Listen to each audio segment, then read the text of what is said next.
पर्णेवो वाचते कृति गो बाजित किला चंदवन सतपूर्वकम पंचपल्लव सप्त अमृत प्रक्षेपा। सफ़ेद वाला पाउडर डालिएगा इसके अंदर, सफ़ेद वाला पाउडर डालिएगा। क्योंशो होना पृथ्वीनो भवान क्षरा निवेशनी जच्छाना सुरता सप्त अमृत प्रक्षेपा। हिरण्य स्वर्ण सोना डाला जाता है इसके अंदर। हल्दी डालिएगा स्वर्ण का, सोने का ध्यान करते हुए। त्वं हिरण्य गर्भा समवर्तता गृह तस्यातष्टाभिधत रूपमेति तन्मर्तस्य देवत्व माँ जानो मग्रेः। अथ हिरण्य प्रक्षेपा पूर्ण पात्र निधा प्लेट रख दीजिएगा। जो प्लेट है ना चावल वाली वो रख दीजिएगा। त्वं पूर्णादर्भे परापता सुपूर्णामृरापता वस्ने विक्रीण बाह्यकमृत्सात क्रेतो पूर्ण पात्र निधा श्रीफल निधा नरियल रखिएगा। त्वं श्री चते लक्ष्मी च विघ्नबहोरात्रे पार्श्वे नक्षत्राणि रूपक्षिणो व्याप्तं माइष्णनिकाणं मुम्मैकाण सर्वलोकं मैकाणाः। अतः पूर्ण पात्र निधाय एक फूल रखिएगा हाथ में। पुण्यवाचन देवता का ध्यान स्मरण कीजिएगा। हरि ओम महा ओम पुनन्तु माम देवजनाः पुनन्तु मम साधियः पुनन्तु मनसाधियः पुनन्तु विश्वा भूतानि जात वेदः पुण्य महत पुण्यवाचन देवताभ्यो नमो। ध्यानार्थिनार्थिना पुष्पम समर्पयामि चढ़ा दीजिएगा। 4 बार जल छोड़िएगा पात्र में, थाली में छोड़िएगा 4 बार जल चम्मच से।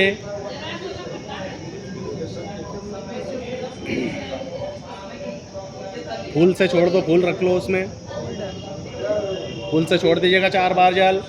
कदपाद्यौपाद्यम समर्पयामि हि हस्त्यवर्घ्यम समर्पयामि हि मुखे आचमन जलम समर्पयामि सर्वांगेषु स्नानान्तेनाः। एक बार पंचामृत छोड़ दीजिएगा जो उसमें है ना, छोड़ दीजिएगा एक बार थाली में।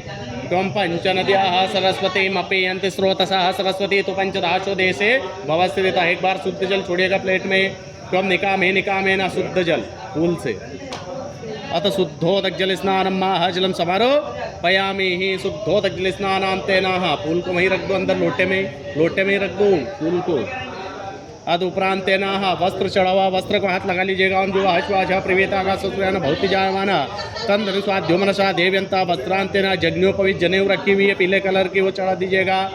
रख दो ऐसी की ऐसी। जग्न्योपवीतम परमं पवित्रं प्रजापते सहजं प्रस्ताव सुग्न्योपवीतम फलमस्ते जय यज्ञोपवीतमन्यामि समर्पयामि यज्ञोपवीतानतेनाः। लाल वाला कुमकुम चढ़ा दीजिएगा ऊपर। त्वांगम धर्वकनस्त्वमेन्द्र त्वं बृहस्पति त्वां मोकदेशो मोराजन त्वां लक्ष्मण। थोड़े चावल चढ़ा दीजिएगा। अक्षता सुराश्रेष्ठा कुंकुमाग्मयो निवेदित भक्त्यग्रहणांग परमेश्वर। एक फूल चढ़ा दीजिएगा। माल्यादि निस्गंधीनि मालित्यादि प्रवेतानि पुष्पाणि पुष्पो हम प्रतिगृह्यतामः पुष्पं स्वर्व्यं पुष्पांतेन। 2 बार जल छोड़िएगा प्लेट में, प्लेट में 2 बार जल छोड़िएगा। धूपमाग्रापयामि प्रतिष्ठम दीपकम दर्शयामि अमृत स्वरूपेण अमृत मात्रो नैवेद्यमा। भोग लगा दीजिएगा। दोनों उठाकर रख दो सामने। करे ओम महाकनाभ्याः शीदंतर्क गुंकेक्नोर्त्या बहुशमवर्तता पद्भ्याम ओम दृशाश्रोत्रा तथा लोकाम कल्पय निवेद्यम निवेद्यम निवेद्यंतन। 4 बार जल छोड़िएगा। श्रोत्रा पोषण जल समर्पयामि हस्त प्रक्षालन समर्पयामि मुख प्रक्षालन समर्पयामि शुद्ध आचमन जल समर्पयामि मुखवासार्तेन तांबूल सहित द्रव्य भेंट दक्षिणा चढ़ाई जाती है। दक्षिणा चढ़ा दीजिएगा।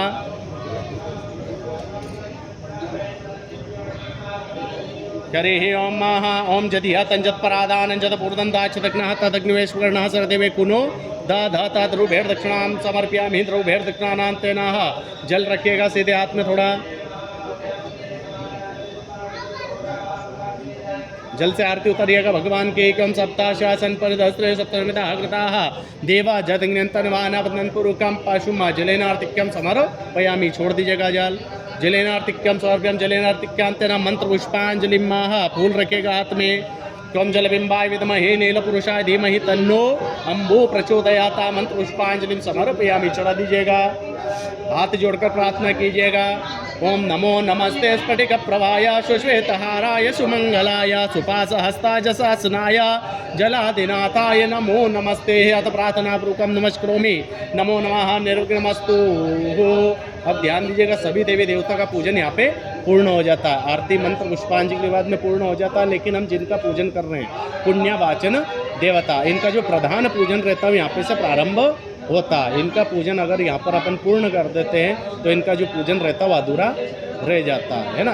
तो जीवन में जब भी पूजन कार्य करो तो ध्यान देना कि इनका पूजन कभी भी यहाँ पर पूर्ण नहीं होता है ना। आरती मंत्र पुष्पांजलि नैवेद्य के बाद में कभी पूर्ण नहीं होता। प्रधान पूजन क्या होता है, ध्यान दीजिएगा कि अवनीकृत जानुमंडला कमल मुकुल सादर संजलि मादाय स्वर्णपुरित ताम्रवित कलशम धारित्वा ब्राह्मणों वदेता। यहाँ पर क्या बोला गया, अवनीकृत जानुमंडल, अवनी का अर्थ होता पृथ्वी, पृथ्वी पर जो विराजित कलश है अवनीकृत जानुमंडला, जानु का अर्थ होता जंगा, जानुमंडल है कमल मुकुल सदृश अंजलि मादा, कमल मुकुल मतलब खिलता हुआ कमल, अंजलि का अर्थ होता हाथ, हाथों को खिलते हुए कमल के समान बनाकर स्वर्ण पुरित कलशम धारित्वा, स्वर्ण सोने का ध्यान करते हुए क्या डाला था हमने इसके अंदर, क्या डाला, हल्दी है ना, इसलिए स्वर्णपुरित कलश हो जाता। पहले के समय में राजा महाराजा जिस कलश का पूजन करते थे वो कौन से कलश का पूजन करते थे, स्वर्णपुरित कलश है ना, स्वर्ण डाला जाता था, स्वर्ण से भरा हो जाता था एक कलश, वो स्वर्ण का ही कलश होता था है ना। इसलिए इस कलश को कहा जाता है स्वर्णपुरित कलशम धारित्वा, स्वर्ण सोने से भरा हुआ जो कलश है उसको धारण किया जाता है। दोनों हाथों से कलश को उठाइएगा, इस प्रकार बैठ सकते हैं जिस प्रकार हनुमान जी बैठते हैं उस मुद्रा में बैठ सकते हैं। कलश को नीचे रखिएगा और बैठ जाइएगा।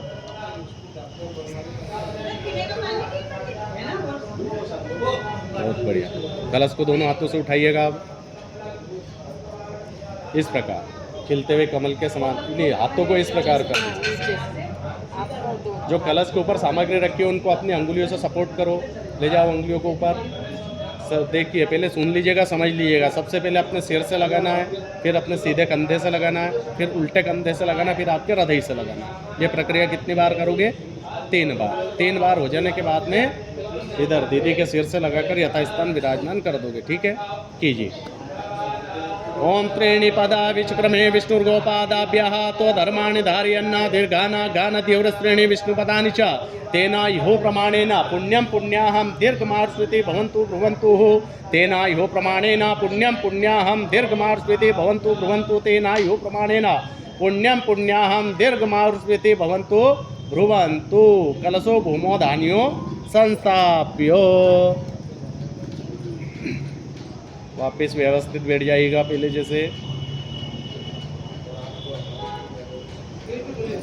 देखिए हमने प्रक्रिया कितनी बार की है, ये 3 बार। मंत्र में क्या बोला गया है, त्रीणि पदा विचक्र में विष्णुर्गोपादाभ्यः, जिन्होंने 3 पद में पूरी पृथ्वी को नापा। किसने नापा था, वामन देवता ने। कौन थे वो, त्रीणि पदा विचक्र में विष्णुर्गोपादाभ्य, विष्णु भगवान ने 3 पद में पूरी पृथ्वी को नापा था। कहाँ पर नापा था, राजा बलि के है ना। 3 पद भूमि भगवान ने मांगी थी। तेना यु प्रमाणेन प्रमाणित है, इनकी पूजन करने से हमारे समस्त पुण्य और भाग्य का उदय होता है, इसलिए इनको क्या कहा गया है, पुण्यवाचन देवता। इसके बाद में यहाँ पर बताया गया है ब्राह्मणानमस्ते सो कृष्णमस्तु होती है, ब्राह्मण देवता के हाथों का पूजन किया जाता है। जो जो सामग्री बोले ये हथेली ब्राह्मण देवता की हथेली के ऊपर छोड़ते हुए जाइएगा। छोड़िएगा, एक बार जल छोड़िएगा, थोड़ा सा हल्का सा जल छोड़िएगा। शिवापा संतो संतो शिवापास्तु मस्तु हो, गंधा पांतु, थोड़ा सा लाल वाला कुमकुम छोड़िएगा हाथ से गंधा पांतु सो मंगल्यम चास्तु, अक्षत चावल छोड़िएगा। अक्षता पांतु अक्षतम चा अरिष्टम चा, पुष्प छोड़िएगा। पुष्पाणि पांतु हो, पुष्पाणि पांतु सोश्रमस्तु, तांबूलानि पांतु हो, थोड़े चावल छोड़िएगा। तांबूलानि पांतु बहुफल मस्तु हो, पूगी फलानि पांतु हो, थोड़े चावल छोड़ दिएगा। पूगी फलानि पांतु ऐश्वर्य मस्तु हो, दक्षिणा पांतु, कुछ भी दक्षिणा रख दीजिएगा। दक्षिणा पांतु हो बहुदेयम, दक्षिणा पांतु बहुदेयम चायुष्यम चास्तु हो। ये होती है ब्राह्मण देवता के हाथों का पूजन। बैठ जाइएगा व्यवस्थित। जब हम ब्राह्मण देवता के हाथों का पूजन करते हैं है ना, तो ब्राह्मण देवता का हम पूजन करते हैं तो ब्राह्मण देवता के पास आपको देने के लिए क्या होता है, आशीर्वाद है ना। तो यहाँ पर कुछ आशीर्वाद बताए गए। जो ब्राह्मण देवता आपको आशीर्वाद देते हैं, हाथ जोड़कर बैठिएगा। हरे हे ओम महा ओम दीर्घमायु हो श्रेय शांति पुष्टि तुष्टि शेर यशो विद्या विनय वित्तम बहुपुत्रम बहुधनम चायुष्यम चास्तु हो। ये होती है आशीर्वाद है ना, आशीर्वाद कौन से दिए गए हैं कि दीर्घमायु, आपकी आयु दीर्घ हो, लंबी हो, दीर्घमायु, श्रेय, शांति, पुष्टि, तुष्टि, आपके अंदर शांति, पुष्टि, तुष्टि बनी रहे। श्री यशो, श्री ने लक्ष्मी, आपके घर में स्त्री लक्ष्मी, गजलक्ष्मी का वास हो। यशो, चारों दिशा में यश कीर्तिमान व्याप्त हो। यशो, विद्या, शुभ विद्या की प्राप्ति हो। विनय, आपके अंदर नर्मता की प्राप्ति हो। वित्तम, जो आपका कारोबार हो, कार्य क्षेत्र हो, उसमें उन्नति हो, प्रगति हो। वित्तम, बहुपुत्रम, आपके कुल, आपके कुटुंब आने वाली समस्त पीढ़ियों में पुत्र पौत्र की प्राप्ति होती रहे। बहुधनम, आपके परिवार में धन धान्य ऐश्वर्य वैभव की प्राप्ति हो। इस प्रकार के आशीर्वाद ब्राह्मण देवता ने आपको प्रदान किए हैं। इसके बाद में यहाँ पर बताए गए हैं कुछ नियम, जिन नियमों का पालन आपको करना होता है। कौन कौन से नियम बताए गए हैं बोलिएगा? व्रत, जप, तप, नियम, स्वाध्याय, क्रतु, दया, दम, दान, विशिष्टानां सर्वेषां ब्राह्मणानां समाहित मनसस्माः प्रसीदन्तु भवन्तः ब्रुवन्तु। यहाँ पर कुछ नियम बताए गए। कौन कौन से नियम बताए गए? नियम के बाद में बोला गया है ब्राह्मणानां समाहित मनसस्माः, के जो ब्राह्मण देवता आपको नियम बताने जा रहे हैं, इनको मन में समाहित करना है। तो पहला नियम कौन सा बताया गया है? व्रत है ना। व्रत का अर्थ होता है उपवास है ना, उपवास किया जाता है ना। उपवास किस प्रकार किया जाता है जानते हो? उपवास किस प्रकार करना चाहिए? किस प्रकार करना चाहिए? आप बताइए, आप किस प्रकार करते हो, फिर मैं बताऊंगा किस प्रकार करना चाहिए, है ना। आप किस प्रकार करते हो? उपवास का मतलब अपने स्वयं के साथ में होता है ना, फास्ट। हाँ बोलिए। मेडिटेशन के इसमें देखा जाए तो मतलब स्वयं का वो करने का, देखो स्वयं का अवलोकन करना है उसमें, है ना। देखो किस प्रकार किया जाता है। जिस दिन व्रत करते हैं है ना, उस दिन जिन देवता के नाम से हम व्रत कर रहे हैं, उन देवता का उस दिन पूजन पाठ करना, ठीक है। उन देवता का उस दिन जप करना, उनका नाम लेना, निरंतर उनको जपते रहना, उनका स्मरण करते हुए रहना। और भगवान का पूजन पाठ, जो कुछ भी खाए, जो कुछ भी पिए, उससे पहले भगवान को उन चीज़ का भोग लगाने के बाद में जितना भोग भगवान को लगाया है उतना ही ग्रहण करना, उससे ज़्यादा नहीं करना।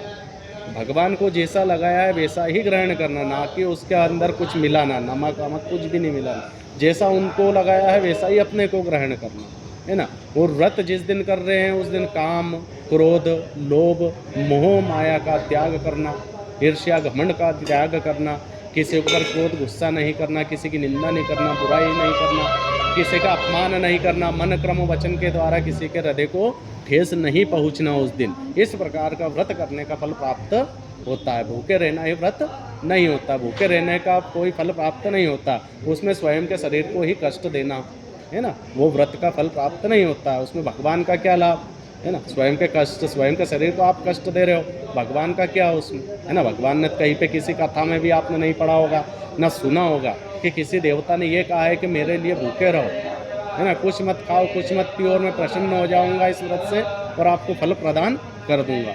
ऐसा नहीं है, किसी के हृदय को ठेस नहीं पहुँचे। इस प्रकार का भी व्रत करना चाहिए, उसी व्रत का फल प्राप्त होता है। पहला नियम होता है व्रत, इस प्रकार का व्रत आज के दिन में आपको करना है। दूसरा नियम होता है जप। जप का अर्थ होता है जपना, भगवान के नाम को निरंतर जपते हुए रहना है आज के दिन में, है ना। आज हम भगवान का पूजन पाठ करने के लिए आए हैं, तो आज निरंतर भगवान के नाम को जपते हुए रहना है। जप के बाद होता है तप। तप का अर्थ तपस्या, एक ही आसन पर बैठकर हम पूजन करते हुए हमारा तप होता है ना।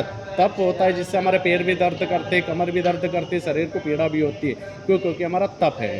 तप के बाद होता है स्वाध्याय। स्वाध्याय का अर्थ होता है ब्राह्मण देवता आपका पूजन कर रहे हैं तो पूजन पर ध्यान देना, आज्ञा का पालन करते हुए पूजन कार्य को संपन्न करना, उसे कहते हैं स्वाध्याय। स्वाध्याय के बाद होता है क्रतु। क्रतु का अर्थ होता है क्रोध गुस्सा। आज के दिन में क्रोध गुस्सा हमको बिल्कुल भी नहीं करना है। क्रतु के बाद होता है दया। मन में दया के भाव रखना है। दया के भाव रखे जाते हैं बच्चे, बूढ़े, असहाय, परेशान व्यक्ति, निर्दयी, दीन दुखियों पर दया के भाव रखना है। दया के बाद होता है दम। दम का अर्थ होता है दमन। दमन करना हमारी इंद्रियों का, मन का, कि पूजन में क्या चल रहा है, पूजन पर ध्यान देना। पूजन के अतिरिक्त मन को नहीं भटकाना, यहाँ कौन आ रहा है, कौन जा रहा है, कौन क्या करना, उसको ऊपर ध्यान ना देते, सिर्फ हमारे पूजन कार्य पर ध्यान देना। हमारा तन यहाँ है तो हमारा मन भी यहीं होना चाहिए, है ना। 8वां नियम होता है दान। आज के दिन में आपके हाथों से आपको दान करना है। हमारे संपूर्ण जीवन में हम दो प्रकार का दान करते हैं, एक बोलकर, बताकर, पूछकर, परामर्श लेकर दिया गया दान, दूसरा होता है गोपनीय गुप्त दान। कौन सा दान श्रेष्ठ माना गया है?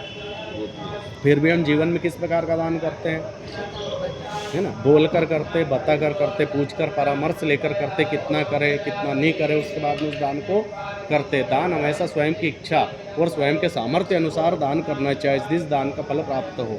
क्योंकि दान अनेकों प्रकार के होते हैं, स्वर्ण दान, अन्न दान, भूमि दान, गोदान, वस्त्र दान, कन्यादान, अनेकों प्रकार के दान होते हैं। लेकिन दान हमेशा करना चाहिए कि हमने इस हाथ से दान किया तो इस हाथ को भी पता नहीं चलना चाहिए। हमने दान किया तो बाजू वाले को पता नहीं चलना चाहिए कितना दान किया, कितना दिया है। उसी दान का फल प्राप्त होता है, क्योंकि दान हमारे पुण्यों में अर्जित होकर हमारे भाग्य को प्रबल करता है। एक दान का देखो, हम पुण्य करते तो पुण्य कब घड़ा होता है और पाप का भी घड़ा होता है ना?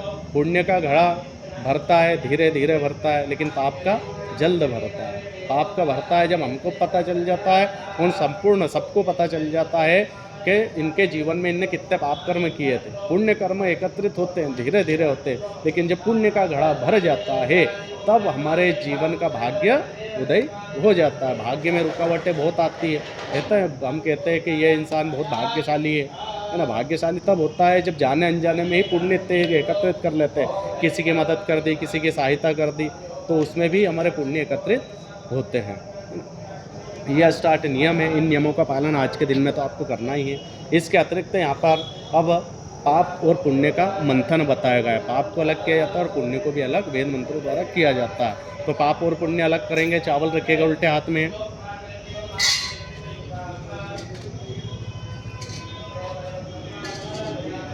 लीजिए ये दोनों रख दो वहाँ पे सामने, इधर भी रख लो।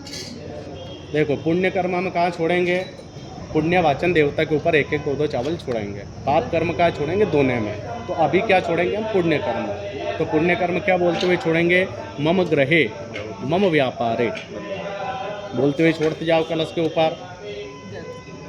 ओम शांतिरस्तु अस्तु, ओम पुष्टिरस्तु, ओम तुष्टिरस्तु, ओम अभिघ्नमस्तु, ओम आयुष्यमस्तु, ओम आरोग्यमस्तु, ओम शिवम कर्मारस्तु, कर्म समृद्धिरस्तु, वेद समृद्धिरस्तु, ओम सास समृद्धिरस्तु, ओम पुत्र पौत्र समृद्धिरस्तु, इष्ट संपदस्तु, अरिष्ट निरसन मस्तु।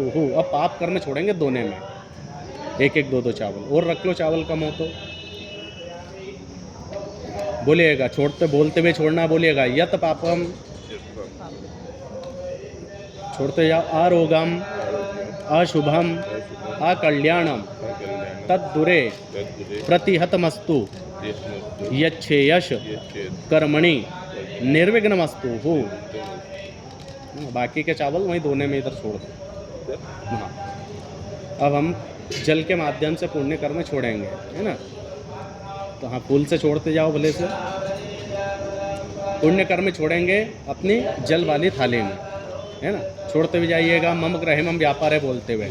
क्यों उत्तरोत्तरा क्रिया शुभा स्वप्ना समताम महातिथिकर्ण मुहूर्त नक्षत्र संपदस्तुम तिथिकर्ण मुहूर्त नक्षत्र लग्नाद देवता प्रियंताम दुर्गा पांचल्यो प्रताम इंद्र पुरोगाम मृतगणा प्रियंताम अनुदत्तीय पत्निया प्रियंताम सर्वाकुल देवता प्रियंताम सर्वाग्राम देवता प्रियंताम बही, है ना? पाप कर्म छोड़ेंगे दोने में। छोड़ते भी जाइएगा,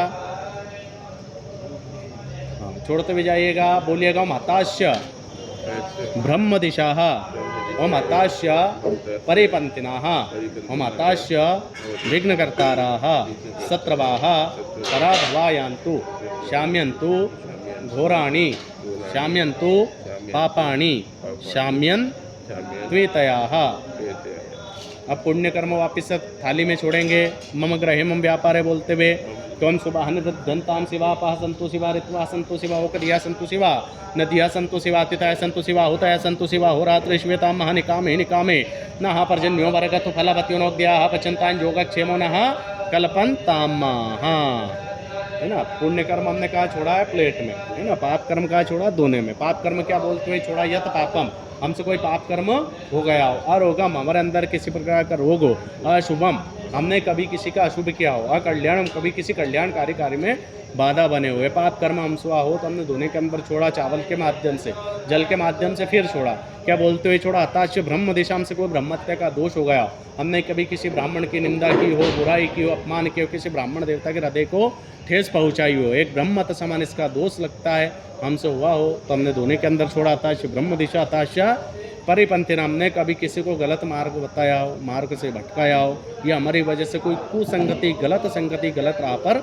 गया हो, ये पाप कर्म हमसे धोने के अंदर छोड़ा, हताश परिपंथी ना हताश विघ्न करता रहा, हमने कभी किसी को अकारण विघ्न दिया हो, कष्ट दिया हो, हमारे द्वारा किसी को परेशानी हुई हो, ये पाप कर्म हमसे धोने के अंदर छोड़ा, श्यामंत घोराणी कोई घोर अपराध हमसे हुआ हो, श्यामंत पापाणी कोई पाप कर्म हमसे हुआ, श्यामंत्वित है किसी प्रकार का अनर्थ हमसे जाने अनजाने में हो गया हो तो हमने धोने के अंदर छोड़ा, पुण्य छोड़ा, जल वाली थाली में मम ग्रह मम व्यापारे बोलते हुए मेरे घर में सुख शांति ऐश्वर्य वैभव की प्राप्ति हो, मेरे व्यापार में उन्नति हो, प्रगति हो, इस प्रकार का ध्यान करते हुए पुण्य छोड़ा है, पुण्य के जल से आपका अभिषेक किया जाता है और पाप कर्म यहीं छोड़ दिया जाता है। पुण्य को धारण करने से पहले यहाँ पे 5 बार के आशीर्वाद यजमान ब्राह्मण देवता से मांगते हैं, क्या बोलते हुए मांगते हैं बोलिएगा, भो ब्राह्मणा मह्यम सा कुटुंबिने महाजनान नमस्कुरुमाणाय आशीर्वचनम मपेक्ष माणाय मया क्रिय मानस्य क्रिय शांत्य खस्य कर्मणाः पुण्यम कल्याणम कर्मरिद्धिम स्वस्ति श्री इत्याह आशीर्वादः।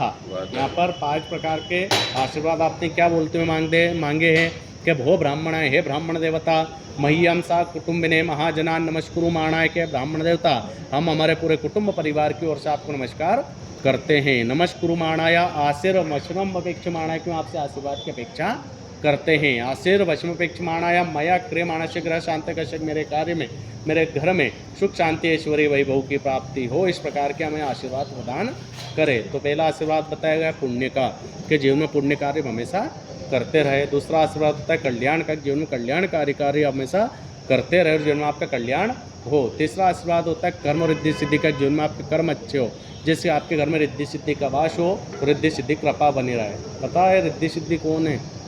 कौन है रिद्धि सिद्धि? गणेश जी की पत्नियाँ है रिद्धि सिद्धि। गणेश जी के पुत्र कौन है? जिस प्रकार शिव जी के परिवार का नाम पता आपको? शिव जी के परिवार में कौन कौन आते हैं?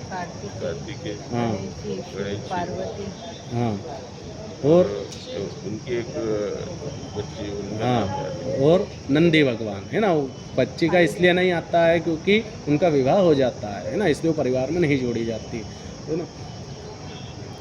इसी प्रकार गणेश जी का परिवार, गणेश जी के परिवार का नाम पता आपको है?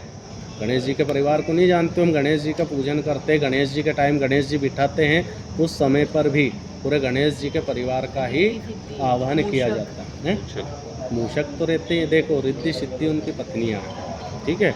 उनके पुत्र का नाम पता आपको? लाभ शुभ है ना, लाभ बड़े हैं, शुभ छोटे हैं। लाभ शुभ उनके पुत्र हैं। उनकी पत्नियों के नाम पता आपको? शुभ लाभ की पत्नियों के नाम पता आपको? तुष्टि और पुष्टि है ना। आशीर्वाद देते हैं ना ब्राह्मण देवता, तुष्टि पुष्टि, क्या आपके घर में तुष्टि पुष्टि मतलब धन धान्य सब कुछ भरा रहे, भंडार भरा रहे है ना। तुष्टि पुष्टि का आशीर्वाद देते हैं, मतलब जो भी आशीर्वाद दिए जाते हैं वो गणेश जी से रिलेटेड ही दिए जाते हैं। उनकी पत्नी शुभ लाभ की पत्नियों का नाम क्या है? तुष्टि पुष्टि। और इनके भी शुभ लाभ के भी पुत्र हैं, उनका नाम पता आपको? अमोद और प्रमोद, मतलब इनके भी आशीर्वाद दिए जाते हैं कि आपके घर में सब आनंदित रहे है ना, खूब मज़े से रहे। अमोद और प्रमोद के आशीर्वाद दिए जाते हैं, आपको देते हैं, बड़े बूढ़े देते हैं कि खुश रहो, आनंद से रहो है ना। ये इसी के आशीर्वाद दिए जाते हैं। जो भी आशीर्वाद दिए जाते हैं गणेश जी के दिए जाते हैं है ना। तो गणेश जी का परिवार है। तो यहाँ पर क्या आशीर्वाद दिया जाता है? तुष्टि रिद्धि सिद्धि के आशीर्वाद दिए जाते हैं। आयुष्मते स्वस्ति ही चौथा आशीर्वाद होता है आयुष्मते स्वस्ति। स्वस्ति का भी आशीर्वाद होता है। स्वस्ति का आशीर्वाद क्या होता है? स्वास्तिक। स्वास्तिक किन का प्रतीक चिन्ह है? गणेश जी का, सातिया है ना। इसलिए चौथा आशीर्वाद यहाँ पे क्या दिया जाता है? आयुष्मते स्वस्ति। और 5वां आशीर्वाद दिया जाता है श्री है ना। श्री का अर्थ क्या होता है? लक्ष्मी है ना। तो यहाँ पे लक्ष्मी का आशीर्वाद दिया जाता है। लक्ष्मी जी की उत्पत्ति कहाँ से हुई है पता आपको है? नहीं पता? समुद्र से, है ना, समुद्र मंथन से, समुद्र मंथन हुआ था, तो मंथन हुआ था तो उसमें से भी लक्ष्मी माता की उत्पत्ति हुई थी। तो यहाँ पर बताया गया है किस प्रकार का आशीर्वाद मांगा जाता है कि समुद्रे मथना जाता जगदानंदकारी का हरिप्रिय च मांगल्य ताम श्रियम ब्रुवंतु ना, के समुद्रे मथना जाता, जो समुद्र देवता से उत्पन्न हुई हो, समुद्रे मथना जाता जगदानंदकारी का, जगत को आनंद देने वाली हो, जगदानंदकारी का हरि प्रिय च मांगल्य, जो भगवान हरि भगवान विष्णु को प्रिय हो, इस प्रकार की लक्ष्मी की हम कामना करते हैं। इस प्रकार की लक्ष्मी के आपको आशीर्वाद, 5 प्रकार के आशीर्वाद दिए जाते हैं। हाथ जोड़िएगा। करिहि ओम माहं पुनन्तु माम देवजनः पुनन्तु मनसाध्या पुनन्तु विश्वा भूतानि जातवस्तु पुण्यमस्तु कल्याणमस्तु कर्महृद्यन्तमाश्वते स्वस्ति ओमस्तु श्रीः इत्याशीर्वादाः। ये 5 प्रकार के आशीर्वाद ब्राह्मण देवता ने आपको प्रदान किए हैं। हमने पुण्य छोड़ा था जल वाली थाली में, जल वाली थाली दीजिएगा उठाकर।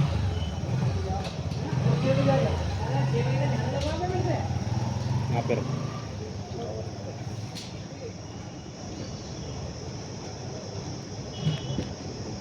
इस प्रकार हाथ कीजिएगा।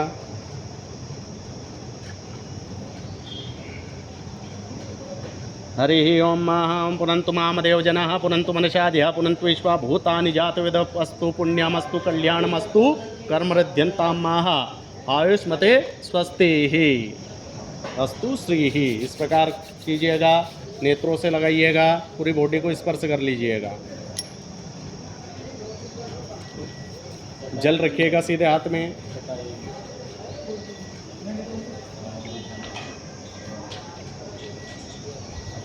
देखिए यहाँ पे 2 प्रकार के दान छोड़े जाते हैं, है ना। पुण्यवाचन पूजन के बाद में 2 प्रकार के दान छोड़े जाते हैं। कौन से छोड़े जाते हैं? कर्म कर्तव्यो ब्राह्मणेभ्यो आशीर्वचन देतेभ्यो ब्राह्मणेभ्यो सहित श्वास निदानम कर्मा, छोटी कन्या या बहन बेटी को यहाँ पे फल के साथ में कुछ दक्षिणा प्रदान की जाती है ना। तो एक दान आपको करना है। दूसरा दान होता है कर्म कर्तव्यो ब्राह्मण, जो ब्राह्मण देवता आपका कर्म कराते हैं। कर्म कर्तव्यो ब्राह्मणेभ्यो आशीर्वचन देतेभ्यो ब्राह्मणेभ्यो, जो ब्राह्मण देवता आपको आशीर्वचन प्रदान करते हैं। आशीर्वचन देतेभ्यो ब्राह्मणेभ्यो, उन ब्राह्मण देवता को यहाँ पर कुछ मन के उत्साह से यथाशक्ति दान स्वरूप दक्षिणा दी जाती है। क्यों दी जाती है, क्यों बताया गया है? क्योंकि यहाँ पर सिर्फ ब्राह्मण देवता को किनका अभिषेक करने का अधिकार होता है? सिर्फ भगवान का। लेकिन यहाँ पर किनका बताया गया है? यजमान का। तो यजमान किनके ऋणी हो जाते हैं? उन ब्राह्मण देवता के ऋणी हो जाते हैं। इसलिए यहाँ पर दान दिया जाता है। कुछ भी मन में यथाशक्ति दान स्वरूप दक्षिणा बोल लीजिएगा। जो भी बोलो वो आपको यहाँ पर अभी छोड़ना है। छोड़ दीजिएगा। पुण्यवाचन देवता के लीजिए। ये दीदी, दीदी ये प्लेट